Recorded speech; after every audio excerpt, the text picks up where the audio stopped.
Well, good morning, everybody. Welcome back. I'd like to welcome all you new subscribers out there. Welcome along on our little journey here of getting this business up and going from raw land to business in, I don't know, a year, something like that. So, yeah, I appreciate it. Thanks for following along. So today, I have the roof underlayment down on cabins 1 and 3 right now. I'm waiting for metal to be delivered, or I'm going to pick it up, metal to be ready for pickup on either Tuesday or Wednesday. That's tomorrow or Wednesday. And yeah, so that's the next thing I have to do besides put some strapping down on the roofs and stuff like that. So kind of an open day today. It's Memorial Day, so there's not a whole lot going on, and I've looked at my wood pile and made some assessments as far as lumber availability, strictly for the exterior, my board and batten. I'm short my boards and batten. They're going to be a 10-inch wide board and probably a 3-inch wide batten, maybe smaller. I like a smaller batten.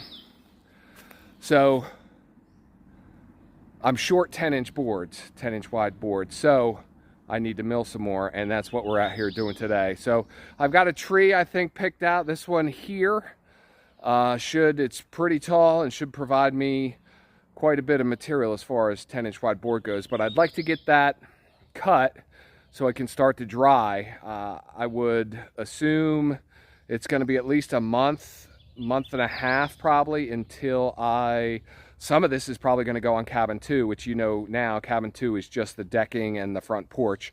So I'm looking further down the line, but I need to give the wood a chance. I would like to give the wood a chance to dry out a little bit. So it's going to be Todd with a chainsaw today, and then log arch over to the milling rack, and we'll see what happens, see what kind of stuff I get from it today. So let's take a look at what we got going on here. Like I pointed out, this is the tree, this one here in kind of the middle ground, this one, that is going to be the volunteer for today. It's relatively thick most of the way up. I should get quite a few sections of 10-inch boards out of that. Now, I'm only going to cut these at 8-foot lengths, so I would expect 4 to 5 lengths of timber there that I can get into 10-inch wide lumber. Just for orientation, down there the four-wheeler is parked on the driveway. That way is to the house, that way is to the main road. And this is an old skidder trail, basically, back when this area was logged quite a while ago. So this is providing me with a nice area to drop this tree. In fact, you know what? I'm looking at things. That's going to be our tree back there in the back. I got ahead of myself. That's right. That's going to be it. So I've got to drop, as I was looking at this bent one here, as I was talking about this one, I was like, oh, I need to drop that. And I was like, oh, wait a minute, I'm taking that one. So this one's got to come down, but right through here, towards me in the camera here, this is where I would like to drop it. I've got a dead standing stump right here, basically. And there's really nothing else in the way that's going to stop this from coming this direction. So pretty easy access with the road here. Again, I can winch everything off. I've got some deadfall here. I'll probably have to clear out a little bit. But overall, this is really a nice place to fell a tree and give me some area to work with it. All right, guys, let's fire up the chainsaw and let's get to work. Guys, got all my gear on. We're ready to go here. So a little bit of prep work. Like I said, this tree in the back there, that's the one we're going to be utilizing. I need to get this out of the fall line. So I got to drop that one first. Probably clear some debris up around it, and then just make sure my fall line is clear and looking good. So let's get into it.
Guys, not a bad drop at all.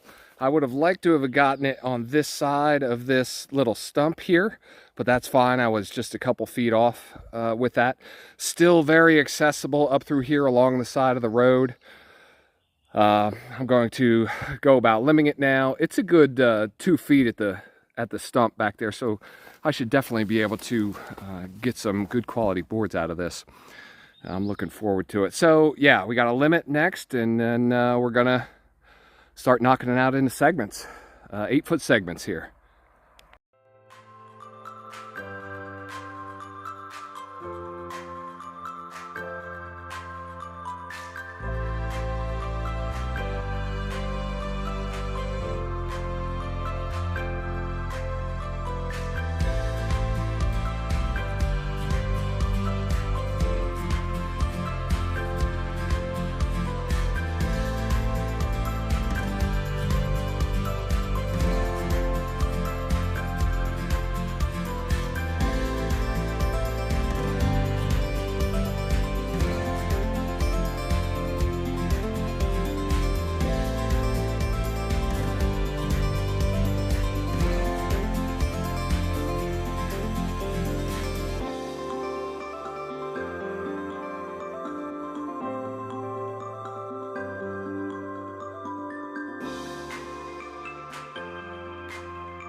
I can get that pretty limbed up pretty well, and it's looking great. The log, the tree itself looks healthy, and we're going to be able to harvest this with great success. So right now I got to get me a flush cut on the end here, and then I'm going to start marking out 8-foot sections. So something like 8-6, something in that area on the way up. I should probably get 7 or 8 different sections. We'll see what the final count is.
right, sorry about that.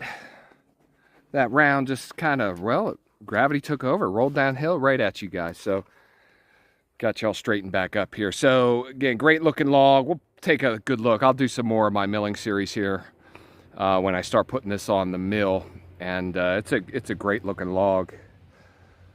And yeah, so yeah, we're gonna start measuring this out and getting segments out, 8-foot segments.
Well, it looks like we got a total of nine sections out of this, and the majority of them for sure I'll be able to get 10-inch wide lumber out of. Probably the last 2 or 3, you know, might break it down to 8-inch or maybe even 6-inch wide, depending on how high up in the tree we get up there. But yeah, all in all, great looking tree. Very little sap on the outside. I'm pretty excited. So let's work on getting these out of onto the road here and then up on the log arch. Well, there's my log down back there, and it primarily goes up that direction. I want to clear out some of this debris here in these trees, just so when I winch them out, it'll be a lot less headache. Stuff to get caught on.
Managed to get the first log, the first section here down, ready, kind of positioned for the log arch to come up and pick it up. But you know, using the winch on the front of the four-wheeler is great, but it's not really that effective if the four-wheeler isn't like chained to a tree, because otherwise it just pulls the four-wheeler. So really, to optimize its pulling power, that's a 3,500 pound winch. So really, to optimize the pulling power, you got to chain the back of the four-wheeler to a tree. just so it doesn't move, and I think it'll be pretty effective. This next one here, that's probably what I'm going to do. Have the line run through here to the four-wheeler, and the four-wheeler be chained up to one of these larger trees down here, and we'll see if that works any better. I'm sure it will.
Well, we certainly struggled with that first one there. That, you know, it's been a while since I used a log arch, and trying to get that log centered in that log arch to where, you know, I had enough strength to pick up the front.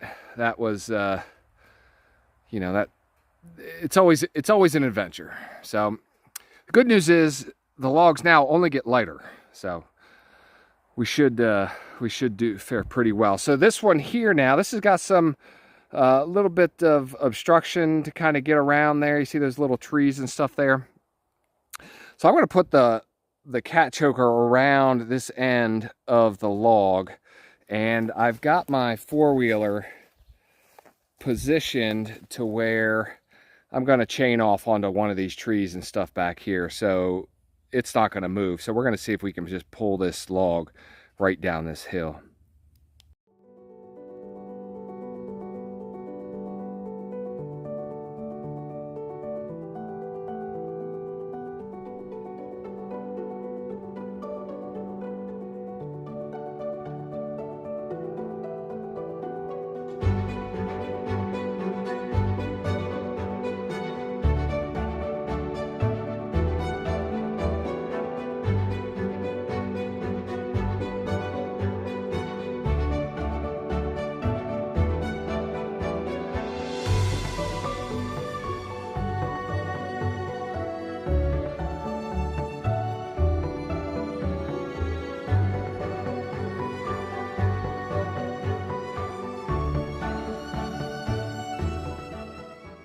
I really had no problem pulling that out of there. Bogged down a little bit, but just kept on grinding away. Like I said, I have it chained to that kind of smaller tree back there, and yeah, it worked great. So I think while it's chained up, before I start moving things, I'm going to continue dragging some of these out of the woods here.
Well, they came out pretty much easy as pie there. So I got 3 logs out here, and I'll work on these with the log arch and then kind of move up the hill a little bit further to get some of those that are further back in there. But yeah, that's a great start. Definitely chaining the 4-wheeler to the tree is definitely the way to go. It really kind of pulled these out here with no issues. Guys, this is probably where we're going to end it for this part of the video here. So you see I got 6 of them here, and I've already got 1 up on the log rack there. So 7 of them back here. All of these I should be able to get those 1x10s out of. So it'll just depend on how many out of each log. So yeah, everything else went very well this afternoon. Once I started chaining the 4-wheeler to a tree so that, you know, the winch wouldn't pull it, it worked like a charm. So I was able to get that stuff out of those little woods area there and onto that old logging road. Hey, listen, I really appreciate y'all hanging out with me today. Just a little bit of running around with the chainsaw and things like that. But, you know, we got stuff on the mill here. We got to get milled up. It's about 4 in the afternoon here, and I'd like to at least get one of these kind of knocked out. So we'll see. Again, I had trouble. If you've been watching the milling videos, I had some trouble before with some really fresh logs. So I'm going to kind of change my strategy a little bit, and we'll see how things go. So well, hey, listen, some news. When I came out from lunch today, I was at 998 subscribers. So sometime this week, I think I'm gonna get over that little crest of 1,000. So I appreciate all you new folks that are here joining me for this little adventure. It's a lot of fun, and we're having a blast. That'll do it for today, guys. We'll see you on the next one.